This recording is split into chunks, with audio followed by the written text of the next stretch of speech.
Hello दोस्तों, नमस्कार। क्या हाल चाल है आप सभी साथियों के? कैसे हैं आप सभी लोग? और क्या मेरी आवाज़ आप सभी लोगों तक आ रही होगी? तो मेरे प्यारे साथियों, एक बहुत ही अच्छी ज़बरदस्त वैकेंसी आप सभी लोगों के लिए आई है। बिहार पुलिस दरोगा भर्ती सामान्य बंद संवर्ग की, है ना? बहुत ही लाजवाब वैकेंसी है ये। हालाँकि इसकी पोस्ट कम है, 150 पद हैं, लेकिन भर्ती बहुत ही ज़बरदस्त है। पोस्ट कम है तो ज़ाहिर-सी बात है, इसके फॉर्म जो है बच्चे बहुत कम डाल रहे हैं, है ना? तो अब जो बच्चा इसका फॉर्म भरेगा और सटीक और सही तैयारी अगर वो बच्चा करेगा तो इस पोस्ट के लिए वो सिलेक्ट हो सकता है। लेकिन उससे पहले हम लोग जानकारी लेंगे कि इसकी फॉर्म डेट कब से भरे जाएंगे, लास्ट डेट क्या होगी इसकी, इसका सिलेबस क्या है, एज क्या है, हाइट कितनी मांगी जाएगी। इन सभी चीज़ों के बारे में हम लोग यहाँ पे चर्चा करने वाले हैं। ठीक है, तो लास्ट तक बने रहिएगा। एक एक चीज़ मैं आपको यहाँ पे समझाऊंगा। सबसे पहले अगर हम लोग बात करें यहाँ पे, तो मेरे भाई ये नोटिफिकेशन आपका ऑफिशियल नोटिफिकेशन है यहाँ पर, जो मैं आपको यहाँ पे दिखा रहा हूँ। बिहार पुलिस अवर सेवा आयोग का नोटिफिकेशन यहाँ पर है। यहाँ पर लिखा गया है गृह विभाग यानी आरक्षी शाखा विभाग पटना के अधीन विशेष शाखा में पुलिस अवर निरीक्षक, इसे हम लोग कह सकते हैं मेरे भाई स्पेशल ब्रांच भी कह सकते हैं, सामान्य बंद संवर्ग के रिक्त पद पर प्रतियोगी परीक्षा के आधार पर सीधी नियुक्ति हेतु विज्ञापन ऑनलाइन आवेदन यहाँ पर 9/7/2026, याद रखिएगा 9 जुलाई से इसके आवेदन शुरू हो चुके हैं। 9/8/2026 तक इसके फॉर्म यहां पर भरे जाएंगे। मतलब अभी डेट आपके पास है। अगर आपने इसका फॉर्म नहीं फिल किया हुआ है तो इसका फॉर्म आप लोग फिल जरूर कर दीजिएगा, है ना? क्योंकि डेट देखो 9 जुलाई से लेकर 9 अगस्त तक इसकी फॉर्म डेट है, तो आप लोग इसका फॉर्म जरूर फिल कर दीजिएगा। लास्ट डेट का वेट मत करना, क्योंकि अंतिम दिनों पे क्या होता है, वेबसाइट काफी ज्यादा कह लो कि ट्रैफिक काफी ज्यादा, जो वेबसाइट का ट्रैफिक होता है वो काफी ज्यादा हो जाता है, तो फॉर्म भर नहीं पाते हैं। ठीक है, तो मैंने आपको बता दिया कि 9 जुलाई से लेके 9 अगस्त तक इसके फॉर्म भरे जाएंगे, तो अभी समय है, तो आप लोग इसका फॉर्म भर सकते हैं। ठीक है, साथ ही साथ में इसमें टोटल पद कितने हैं, तो पुलिस अवर निरीक्षक समान बंद संवर्ग के जो टोटल पद हैं वो 150 पद हैं, याद रखिएगा। हालांकि यहां पर एक बात ये भी मेंशन है कि पदों की संख्या में बढ़ोतरी भी हो सकती है और पद की संख्या घट भी सकते हैं, है ना? पदों की संख्या बढ़ाई भी जा सकती है और घटाई भी जा सकती है। दोनों ही कंडीशन यहां पर रहेंगे। साथ ही साथ में उपरोक्त पद पर नियुक्ति हेतु प्रतियोगी परीक्षा आयोजित की जाएगी, याद रखिएगा। इन 150 पदों के लिए आपकी जो प्रतियोगी परीक्षा है उसको यहां पर क्या किया जाएगा, आयोजित किया जाएगा। यहां पर ये बात कह रहा है, जो आपके 150 पद हैं, इन 150 पदों के लिए जो आपका वेतन है, लेवल 6 का वेतन है, तो बहुत ही अच्छा वेतन आपको मिलेगा। यानी आप का जो महीने का जो वेतन होगा बहुत ही ठीक ठाक वेतन होगा, जिसमें आप बढ़िया तरीके से सरवाइव कर सकते हैं। ठीक है, चलिए, तो पुलिस अवर निरीक्षक का ये वेतन है, लेवल 6 की नौकरी है यहाँ पर, और 150 यहाँ पर क्या है आपका मेरे भाई, याद रखिएगा, टोटल वैकेंसी है। इसके आगे बात करें कि आवेदन के लिए पात्रता क्या होनी चाहिए। भारतीय नागरिक पुरुष एवं महिला आवेदन कर सकते हैं। यहाँ पे पुरुष भी कर सकते हैं, महिला भी आवेदन कर सकती है। महिलाओं के लिए मेरे भाई जो बात कही गई थी 33% आरक्षण की, वो आरक्षण यहां पर मिलेगा इनको। ठीक है, वो आरक्षण यहां पर क्या मिलेगा, इनको प्राप्त होगा, जो 33% आरक्षण की बात की गई थी। शैक्षिक योग्यता यहां पर बताई गई है। शैक्षिक योग्यता क्या, दिनांक 1/8/2025 तक स्नातक या उसके समकक्ष कोई डिग्री हासिल की हो, है ना? अगर आपने 1 अगस्त 2025 में ग्रेजुएशन पास कर लिया है या उसके समकक्ष है, कोई डिग्री आपको प्राप्त हुई है, तो आप इसके फॉर्म भर सकते हैं। ठीक है, उम्र की सीमा की गणना भी जो की गई है वो 1/8/2025 के आधार पर यहां पे उम्र की सीमा की गणना भी की गई है। अब यहां पे हम लोग आयु के बारे में जान लेते हैं भाई, किसकी क्या क्या आयु होगी इसके बारे में जान लेते हैं। तो यहां पे जो जनरल कैटेगरी है उनकी न्यूनतम उम्र न्यूनतम उम्र आपकी 20 वर्ष यहां पर होगी, और अधिकतम उम्र की बात करें तो पुरुषों के लिए 37 वर्ष है यहां पर, और महिलाओं के लिए यहां पर 40 वर्ष है ना? जो आपके सामान्य कोटि के हैं उनके जो पुरुष हैं वो 20 से लेकर 40 वर्ष तक फॉर्म भर सकते हैं। सॉरी, 37 वर्ष तक, पुरुषों के लिए 37 वर्ष है, और जो महिला है वो 20 से लेकर 40 वर्ष तक की उम्र तक इसका फॉर्म यहां पर डाल सकते हैं। इसके बाद पिछड़ा वर्ग एवं अत्यंत पिछड़ा वर्ग के पुरुषों एवं महिलाओं के लिए न्यूनतम आयु 20 वर्ष यहां पर निर्धारित की गई है। अधिकतम उम्र सेवा यहां पर 40 वर्ष की क्या की गई है, निर्धारित की गई है। अनुसूचित जाति एवं अनुसूचित जनजाति के पुरुषों एवं महिलाओं के लिए न्यूनतम उम्र कितनी है, 20 वर्ष है, और अधिकतम यहां पर 42 वर्ष है। याद रखिएगा, जो SC ST के कैंडिडेट है उनकी जो उम्र है वो 20 से लेकर 42 वर्ष तक की उम्र में होनी चाहिए। और ये आरक्षण जो काम करेगा वो बिहार के नागरिकों के लिए ही काम करेगा। जो बिहार के नागरिक हैं उनको ही ये आरक्षण की सुविधा मिलेगी। बाकी जो अदर स्टेट वाले हैं वो जनरल में ही काउंट किए जाएंगे, इसको भी याद रखिएगा। आगे बढ़ते हैं मेरे भाई, शारीरिक मापदंड के बारे में बहुत इंपॉर्टेंट है। यहां पर फॉर्म भरने से पहले इसको जरूर देख लीजिएगा एक बार कि सामान्य वर्ग एवं पिछड़ा वर्ग के पुरुषों के लिए जो हाइट होनी चाहिए वो 165 सेंटीमीटर की यहां पर होनी चाहिए। ठीक है, 165 सेंटीमीटर की हाइट यहां पर होनी चाहिए। साथ ही साथ में अत्यंत पिछड़ा वर्ग, अनुसूचित जाति एवं अनुसूचित जनजाति पुरुषों के लिए जो यहां पे हाइट होनी चाहिए वो 160 सेंटीमीटर होनी चाहिए। और सभी वर्गों की याद रखिएगा, सभी वर्गों की महिलाओं के लिए न्यूनतम ऊंचाई 155 सेंटीमीटर यहां पर होनी चाहिए। तो आप लोग अपनी हाइट का मेजरमेंट कर लीजिएगा, क्योंकि फॉर्म भरते समय अगर आपकी हाइट कम है तो फिर आपका कोई बेनिफिट नहीं है ना। आपने एग्जाम क्वालिफाई कर लिया, आप फिजिकल के लिए जाओगे, हाइट नापी जाएगी, छांट दिए जाओगे। तो जिनकी जो हाइट है अगर इस मापदंड के आधार पर है तो आप लोग फॉर्म को जरूर फिलअप कर दीजिएगा। ठीक है, आरक्षित 165, ओबीसी और आपकी जो अनुसूचित जाति अनुसूचित जनजाति 160, सभी वर्गों की महिलाओं के लिए 155 सेंटीमीटर की यहां पर हाइट दी गई है। इसके आगे हम लोग बात करेंगे तो याद रखिएगा, सीना की अगर हम लोग बात करें तो यहां पर जो सामान्य और पिछड़ा वर्ग के, जो अत्यंत पिछड़ा वर्ग के लोग हैं, 81 सेंटीमीटर न्यूनतम होना चाहिए। फुलाकर अगर बात करें तो 86 सेंटीमीटर यहां पर होना चाहिए। फुलाने के बाद सीना में कम से कम 5 सेंटीमीटर का अंतर होना क्या है, अनिवार्य है भाई। साथ में अनुसूचित जाति एवं अनुसूचित जनजाति के लिए 79 सेंटीमीटर न्यूनतम और 84 सेंटीमीटर न्यूनतम यहां पर होना चाहिए। फुलाकर 84 सेंटीमीटर यहां पर होना चाहिए। ठीक है भाई, इसके बाद याद रखिएगा कि यहां भी कहा गया है कि फुलाने के बाद सीना में कम से कम 5 सेंटीमीटर का अंतर होना अनिवार्य यहां पर होगा। महिलाओं के लिए सीना की कोई मापी नहीं होगी यहां पर। वजन सभी वर्गों की महिलाओं उम्मीदवारों के लिए न्यूनतम वजन 48 किलोग्राम होना चाहिए। यानी जितनी भी महिलाएं इसमें या जितनी भी मेरी बहनें यहां पर एसआई के लिए फॉर्म भरेंगी तो उनका वेट 48 किलोग्राम होना आवश्यक है। अगर आपका 48 से कम है तो आप फॉर्म को फिलअप मत कीजिएगा। और अगर आप बढ़ा सकती हैं, है ना, कि आपने फॉर्म भर दिया क्योंकि बाद में वेट नापा जाएगा, 48 किलो आप अपना वेट कर लीजिए। ठीक है, तो 48 किलोग्राम होना चाहिए, यानी जब आपका वजन तौला जाएगा तो आप उस समय 48 किलोग्राम या उससे अधिक की होना आवश्यक यहां पर है। ठीक है, चलिए, तो ये आपका जो सीना का था ये यहाँ पे मैंने आपको बता दिया। साथ ही साथ में यहां पर इसके बाद याद रखिएगा, इसके बाद यहां पर कोई भी रेस की बात यहां पे नहीं की गई है, क्योंकि ये ऑफिशियल जो नोटिस है वो मैं आपको यहां पर दिखा रहा हूं। ठीक है, यहां पे कह रहा है कि नियुक्ति प्रक्रिया में लिखित एवं शारीरिक दक्षता परीक्षा में सम्मिलित होंगी। ठीक है मेरे भाई, सबसे पहले यहां पे लिखित प्रतियोगी परीक्षा है कि ऑनलाइन आवेदक के संग्रहण के उपरांत आवेदकों की समीक्षा की जाएगी। जिन अभ्यर्थियों का आवेदन सही पाए जाएंगे उनके लिए लिखित परीक्षा का आयोजन किया जाएगा। लिखित परीक्षा 2 चरणों में होगी, है ना, याद रखिएगा। एक प्रारंभिक चरण होगा और दूसरा इसका क्या होगा, मुख्य परीक्षा होगा। एक इसका प्रारंभिक चरण होगा और दूसरा क्या होगा, इसका मुख्य परीक्षा होगा। यानी यहां पे जो आपके पेपर होंगे वो 2 चरणों में कराए जाएंगे। ठीक है भाई, चलिए देखते हैं यहां पे हम लोग। चलिए, प्रथम चरण की बात अगर हम लोग यहां पे करें तो ध्यानपूर्वक देखिएगा कि प्रारंभिक परीक्षा में सभी प्रश्न वस्तुनिष्ठ एवं बहुविकल्पीय प्रकृति के होंगे। प्रारंभिक परीक्षा में 200 यानी 200 अंकों का एक प्रश्न पत्र होगा, जिसमें प्रश्नों की संख्या कुल 100 होगी एवं परीक्षा की अवधि 2 घंटे की होगी। याद रखिएगा, परीक्षा की अवधि कितने घंटे की होगी, 2 घंटे की होगी।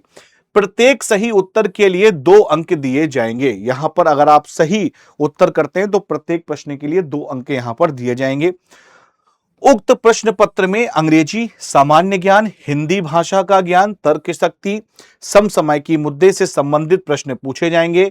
प्रारंभिक परीक्षा में 30% से कम अंक प्राप्त करने वाले अभ्यर्थियों को मुख्य परीक्षा के लिए चयन पर विचार नहीं किया जाएगा। यानी अगर आप प्री का एग्जाम देते हैं और अगर आपके अंक 30% से कम आते हैं तो आप मुख्य परीक्षा के लिए चयन नहीं होंगे। तो 30% तो आपको लाना ही पड़ेगा, उससे अधिक आप स्कोर करेंगे तो आप इसको ला सकते हैं। क्लासेस कहां मिलेंगी इसकी, ये भी मैं आपको जानकारी लास्ट में बताऊंगा, अभी आप बने रहिए। आगे हम लोग चलते हैं, इसके बारे में आगे जानते हैं ठीक है, यहां पे कह रहा है कि प्रारंभिक परीक्षा में प्राप्त अंकों के आधार पर रिक्तियों के अधिकतम 10 गुना सफल अभ्यर्थियों का चयन आरक्षण कोटिवार मेधा क्रमानुसार मुख्य परीक्षा के लिए किया जाएगा। याद रखना अच्छी तरीके से, यहां पे कह रहा है कि जितने पद हैं उसका 10 गुना अभ्यर्थी बुलाए जाएंगे मुख्य परीक्षा के लिए। तो ये कंपटीशन टफ होने वाला है, लेकिन एक बेनिफिट है, पता है क्या? सब बच्चा लोग सोच रहा है 150 पद है यार, क्या भरें कि नहीं भरें, बात समझ रहे हो? तो कभी कभी होता क्या है ना, कभी कभी ऐसा होता है कि मैं आपको बता रहा हूं भाई, मुझे एग्जैक्ट याद नहीं है, लेकिन एक जगह एक लड़की, सिर्फ अकेली एक लड़की दौड़ने के लिए गई थी, वहां कोई अभ्यर्थी ही नहीं गया था, वो मुझे याद नहीं आ रहा है अभी, और उस लड़की का चयन हो गया। तो कभी कभी क्या होता है, हम भीड़ को देखते हैं, अरे तुम भर रहे हो, नहीं भर रहे, मैं भी नहीं भर रहा, नहीं, आप भरिए। पद चाहे 1 हो चाहे 1 लाख हो, मेहनत करने वाला कभी भी पीछे नहीं हटता है। तो आप मेहनत कीजिए, इसके लिए 10 गुना अभ्यर्थी मुख्य परीक्षा के लिए बुलाए जाएंगे। सबसे पहले प्री की परीक्षा होगी, फिर यहां पे किसकी होगी? मुख्य परीक्षा होगी। सुनो, यहां पे प्राप्त आवेदनों की संख्या के आधार पर एक से अधिक पालियों में परीक्षा आयोजित की जा सकती है।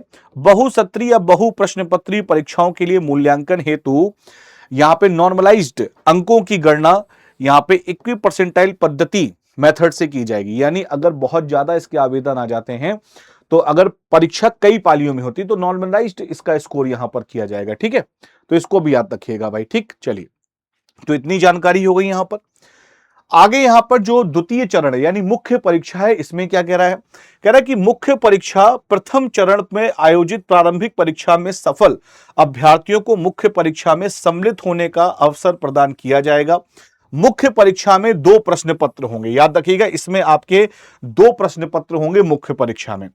प्रथम प्रश्न पत्र वस्तुनिष्ठ एवं बहुविकल्पी होगा, जिसमें 180 मिनट यानी 3 घंटे के समय में 200 प्रश्न पूछे जाएंगे। ठीक है, याद रखिएगा, 3 घंटा, यानी आपको प्री में कितना घंटा मिल रहा था? 2, मेंस में आपको 3 घंटे मिलेंगे। और याद रखिएगा, 3 घंटे में आपसे यहां पर कह रहा है कि 200 प्रश्न पूछे जाएंगे। प्रत्येक सही उत्तर के लिए 1 अंक दिया जाएगा और प्रत्येक गलत उत्तर के लिए 0.25 अंक काटा जाएगा। यानी प्री में आपका नेगेटिव मार्किंग नहीं है, लेकिन मेंस में यहां पर नेगेटिव मार्किंग कह रहा है। ठीक है, तो इस चीज को अच्छी तरीके से याद रखिएगा कि प्रथम प्रश्न पत्र वस्तुनिष्ठ एवं बहुविकल्पी होगा। 180 मिनट में 3 घंटा यानी 3 घंटे का समय आपको दिया जाएगा, जिसमें 200 प्रश्न होंगे। प्रत्येक प्रश्न के लिए 1 अंक होगा। अगर आप गलत उत्तर देते हैं तो उसके लिए 0.25 अंक भी यहां पर काटा जाएगा। और ये मेंस के लिए कह रहा है। ठीक है, देखो मुख्य परीक्षा लिखा हुआ है, ये मेंस के लिए कह रहा है। आगे आइए भाई, यहां पर आगे बढ़ते हैं, ये तो सेम जानकारी है। इसके बाद आपके सामने ये क्या रहा? मुख्य परीक्षा का प्रकार। ये मुख्य परीक्षा का प्रकार है। उससे पहले मैंने आपको प्रीलिम्स का सिलेबस बता दिया था। ये मुख्य परीक्षा, देखो मुख्य परीक्षा में क्या क्या आएगा। सबसे पहले सामान्य अध्ययन एवं समसामयिकी घटना आपके सामने, जिसमें आपको 50 अंक का पेपर यहां पर होगा। ठीक है, बात समझ में आ गई? सामान्य अध्ययन एवं समसामयिकी घटनाएं, जिसमें 50 अंक का यहां पर पेपर होगा। गणित एवं परिणात्मक कौशल यहां पर होगा। ठीक है, जिसको हम लोग क्वांटिटेटिव एप्टीट्यूड कहते हैं, ये 40 अंक का यहां पर होगा। तीसरा प्रश्न पत्र होगा तार्किक एवं विश्लेषणात्मक योग्यता यानी रीजनिंग का, जो कि 40 अंक होगा। हिंदी भाषा 20 अंक यहां पर, और हिंदी भाषा आपके सामने 20 अंक का यहां पर होगा। यह मुख्य परीक्षा है। ठीक है, यह मुख्य परीक्षा है, और याद रखिएगा अच्छी तरीके से, ये एक ही दिन में होगा। ठीक है, ये एक ही दिन में होगा। अच्छा, यहां पे क्या कह रहा है, ध्यान से सुनिएगा अच्छी तरीके से।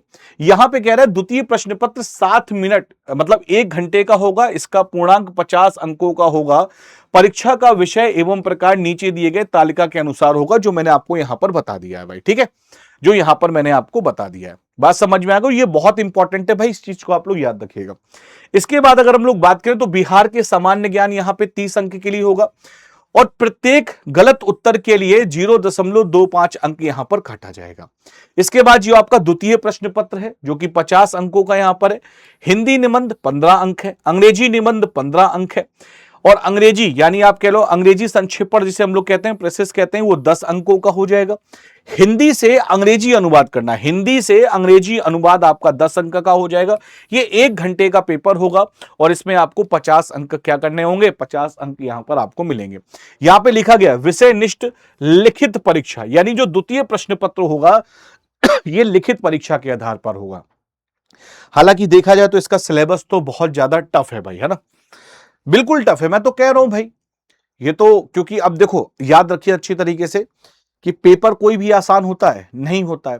अब यहां पे मेन पॉइंट ये है कि यहां पे जितने बच्चे इसके फॉर्म भरेंगे, अगर वो ईमानदारी के साथ अगर उसने मेहनत कर ली, ईमानदारी के साथ मेहनत कर ली, बढ़िया तरीके से मेहनत कर ली और अभी से उसने मेहनत शुरू कर दी, इस सिलेबस को आप स्क्रीनशॉट ले लीजिएगा इसका बाद में, है ना, या फिर मैं टेलीग्राम पे डाल दूंगा, मेरे टेलीग्राम चैनल से जुड़ जाइएगा, Vivek sir textbook telegram channel है मेरा, यहां से जुड़ जाइएगा, ठीक है। नहीं तो मैं अपना नंबर दे देता हूं, आप मेरे नंबर पे मुझे आप कॉल कर लीजिएगा, 9456954476, ये नंबर है मेरा। अगर आपको बैच वगैरह भी चाहिए होगा तो इस नंबर पे मुझे कॉल कर लीजिएगा या व्हाट्सएप कर दीजिएगा, तो मैं लिंक भेज दूंगा, ठीक है। तो अगर जिसने भी मेहनत कर ली तो यकीन मान के चलिए वो इन 150 पदों में एक सीट तो अपनी ले जाएगा। अब बात आई यहां पे सर तैयारी कैसे करें, तो मेरे प्यारे साथियों आपको तैयारी शुरू कर देनी चाहिए अभी से। लेकिन उससे पहले मैं जैसे रिक्तियां बता दूं, तो जनरल के लिए 60 है यहां पर, ठीक है। महिलाओं के लिए 35% आरक्षित पदों की संख्या 21 यहां पर महिलाएं हो जाएंगी यहां पर। आर्थिक रूप से कमजोर 15 है, अत्यंत पछड़ा वर्ग 27 है, अनुसूचित जाति 24 है, पिछड़ा वर्ग 18 है, पिछड़ा वर्ग की महिला 4 है, अनुसूचित जनजाति 2 है, टोटल 150 पोस्ट यहां पर हो जाएंगी भाई, ठीक है। इसके बाद ये आपका एक फाउंडेशन बैच है, याद रखिएगा फाउंडेशन का मतलब होता है कि बिल्कुल जीरो लेवल से शुरुआत, फाउंडेशन का मतलब यही होता है कि बिल्कुल जीरो लेवल से शुरुआत करेंगे इसकी, ठीक है। तो ये बैच हमने बनाया है बिहार पुलिस का फाउंडेशन बैच है, लाइव बैच है यहां पर, और ये आपका जनरल क्लोज्ड ग्रेड के लिए बैच है यहां पर, तो बहुत ही बढ़िया बैच आपके सामने यहां पर रहेगा। अच्छा, ये बैच कितने का होने वाला है मेरे भाई, याद रखें ये बैच मात्र 529 रुपए का है आपके लिए, और इसकी जो वैधता है वो 3 महीने की है, मतलब 3 महीने में आपका कोर्स क्या हो जाएगा, कंप्लीट हो जाएगा भाई साहब। 3 महीने में इसका कोर्स क्या हो जाएगा, कंप्लीट हो जाएगा, ठीक है। उसके बाद आप खूब रिवीजन कीजिए, खूब ज्यादा मेहनत कीजिए, मॉक टेस्ट लगाइए। हाँ, इस बैच के साथ आपको मॉक टेस्ट भी मिलेंगे, ठीक है, इस बैच के साथ आपको मॉक टेस्ट भी यहां पर मिलने वाला है, तो मॉक टेस्ट भी यहां पर मिलेंगे, ये सारी चीजें आपको मिलेंगी इसी बैच के साथ, ठीक है। इसमें देखिए सारे टीचर उतरे हुए हैं भाई, सारे teacher, Vinay sir, Abid sir, Jitendra sir, मैं खुद उतरा हुआ हूं, प्रेम सर हो गए, आबिद सर हो गए और आपके शानू सर हो गए, सारे टीचर यहां पर उतरे हुए और सारे टीचर आपको इस बैच में पढ़ाएंगे भाई, ठीक है। चलिए, इसके बाद मेरे भाई बात करेंगे यूट्यूब क्लासेस की, तो याद रखिएगा बिहार पुलिस दरोगा आपकी सामान्य बंद संवर्ग नालंदा सीरीज हम लोग यहां पर शुरू कर रहे हैं, ठीक है। अभी तक इसकी यूट्यूब में एक भी क्लास नहीं गई है, अब इसकी यूट्यूब पे जो क्लास जाएगी, आज 24 है, आज 24, कल 25, 26, 27 जुलाई को इसकी पहली क्लास जाएगी, ठीक है। इसकी टाइमिंग मेरे भाई 3 बजे, यहां पे आप देख पा रहे होंगे, मैं टाइम बता देता हूं, 3 PM, 3 PM में इसकी क्लास शुरू हो जाएगी दरोगा की यूट्यूब पे। तो आप यूट्यूब से हमारे साथ प्रैक्टिस कर लो, ठीक है। जीके जीएस की प्रैक्टिस मैं आपको कराऊंगा, जीके जीएस की प्रैक्टिस कराऊंगा, और बिल्कुल नए पैटर्न पर आधारित सवाल यहां पर होंगे। ऐसा नहीं होगा कि वही पुराने क्वेश्चन चल रहे हो, वही वन लाइनर वाले क्वेश्चन, ऐसा नहीं। जो अभी पैटर्न चल रहा है उस पैटर्न के आधार पर मैं आपको सारे के सारे क्वेश्चन कराऊंगा। 3 बजे का समय याद रखिएगा, 3 बजे का, ठीक है। तो अभी इसकी एक भी क्लास नहीं हुई है, अब आपको इसका बेनिफिट हो जाएगा। अच्छा, क्लास कहां चलेगी, तो बिहार टेक्स्ट बुक के चैनल पे ही चलेगी। 3 बजे मैं स्वयं आपको जीके जीएस पढ़ाऊंगा, और प्रश्नों का लेवल देखना, आप कम से कम 5 दिन मेरी क्लास करके देखिएगा, आपको पता चल जाएगा कि प्रश्नों का क्या लेवल है। अब वो प्रश्न चले गए छोटे छोटे भाई वन लाइनर वाले, अब आप देखो एसआई मेंस का पेपर कैसा आया था भाई, प्री का पेपर कैसा आया था, अब सारे क्वेश्चन आपको अपडेट प्रश्न मिलेंगे, बस आप लोग साथ दीजिएगा।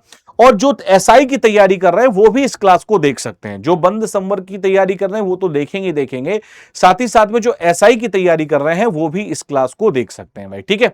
चलिए, तो ये 3 बजे आपके सामने क्लास यहां पर हो जाएगी।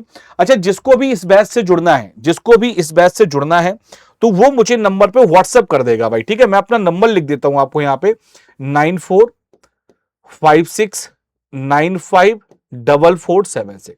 तो मैं आपको बैच का लिंक दे दूंगा, तो उससे आप लोग बैच को परचेज कर लीजिएगा, और बैचेस आपकी क्लासेस स्टार्ट हो जाएंगी बहुत जल्दी इसकी, ठीक है। और बिल्कुल डिटेल में आपको यहां पे पढ़ाया जाएगा, ताकि आप इस बार जो आपकी जो स्पेशल दरोगा की वैकेंसी आई इसमें आप सिलेक्ट हो सकें, ठीक है। चलिए, तो मुलाकात करेंगे आप सभी लोगों से 27 जुलाई सोमवार को दोपहर 3 बजे, बहुत ही लाजवाब जबरदस्त क्लास के साथ।